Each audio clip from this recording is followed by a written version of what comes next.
I was having a session with a client and she had one big question. Should I persist or should I let go?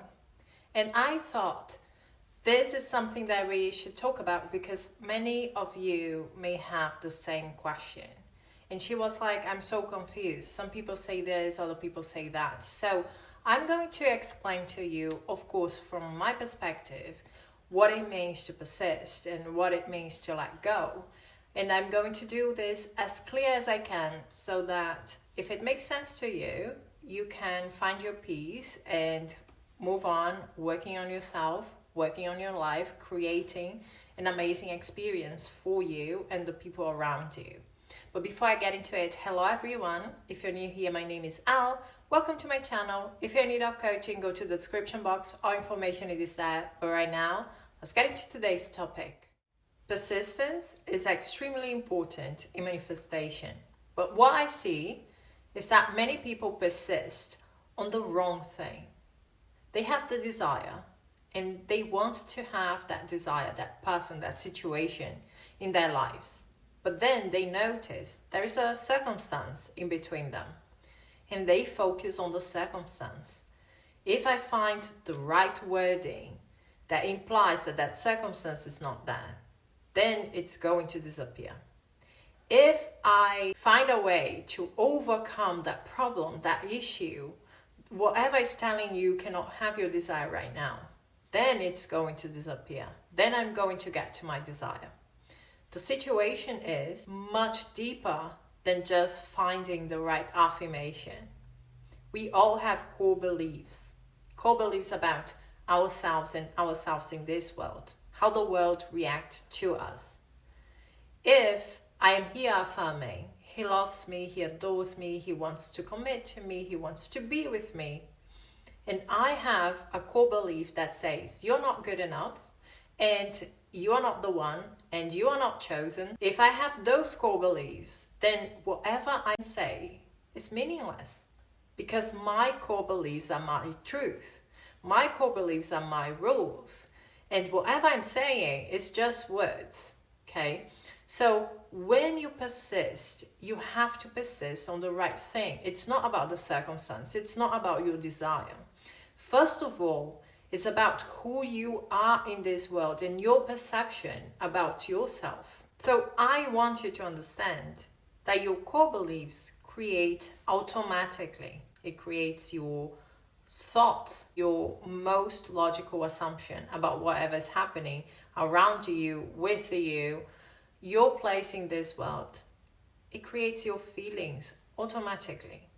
So you see the importance of dealing with whatever you are carrying with you. It's not just about saying, they want to be with me, they're crazy about me. If your story, your script, the one that you choose every day, the one that you read to yourself every day says, you are not good enough for anyone to choose you. You are not good enough for anyone to want to be with you. It's not about the circumstance. It's about what is creating that circumstance. And everything, all the circumstances that you can think of, the positive, the negative, the neutral ones, are created by core beliefs. You don't have to have an assumption, he's going to cheat on me. But if you say, I'm not good enough, if that's your story, I am not good enough, then it's going to create on different levels in different areas of your life.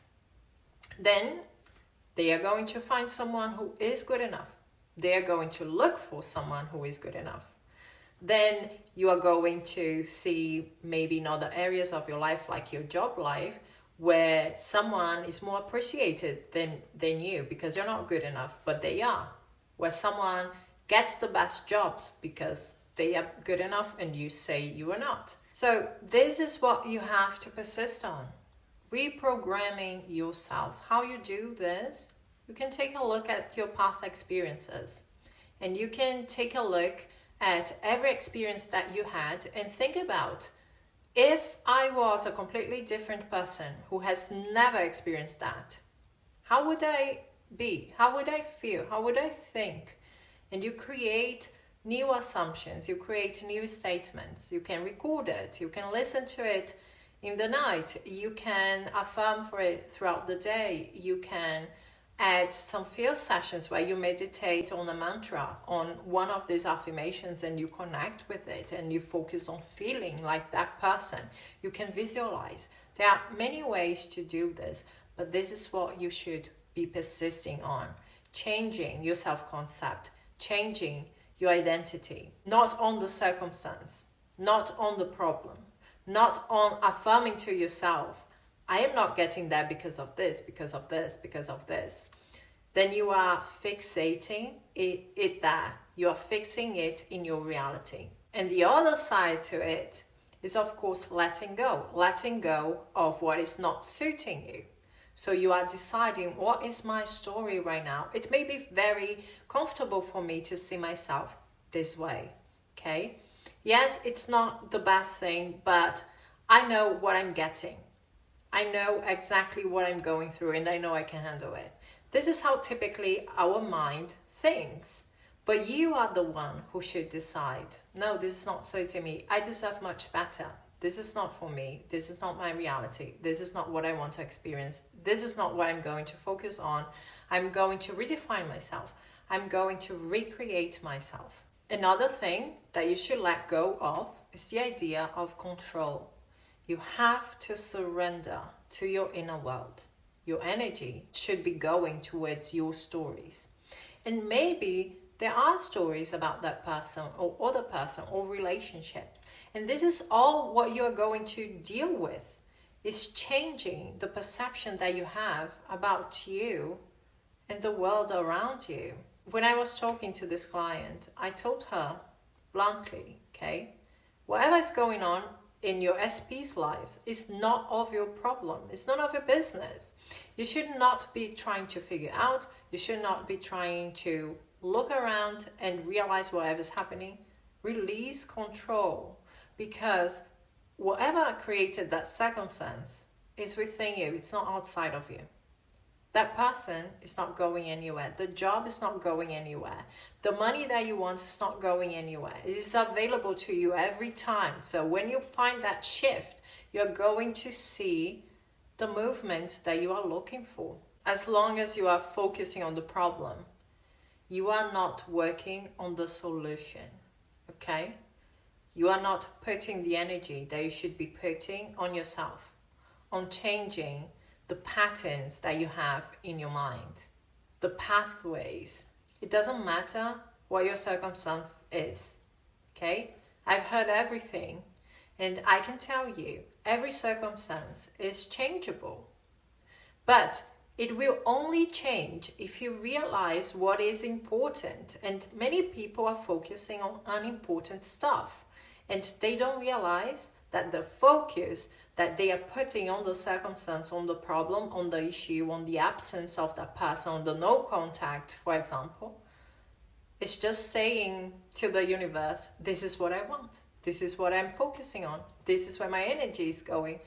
They are basically self-sabotaging their own manifestation, because they don't realize that what they should be focusing on is on what created that circumstance. Release control. Let go of what's not suiting you.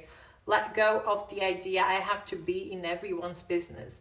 I have to control everything around me. No, you control your inner world, okay? And you persist on changing your own mind, your own idea of who you are and what's going on around you and how people treat you, your place in this world.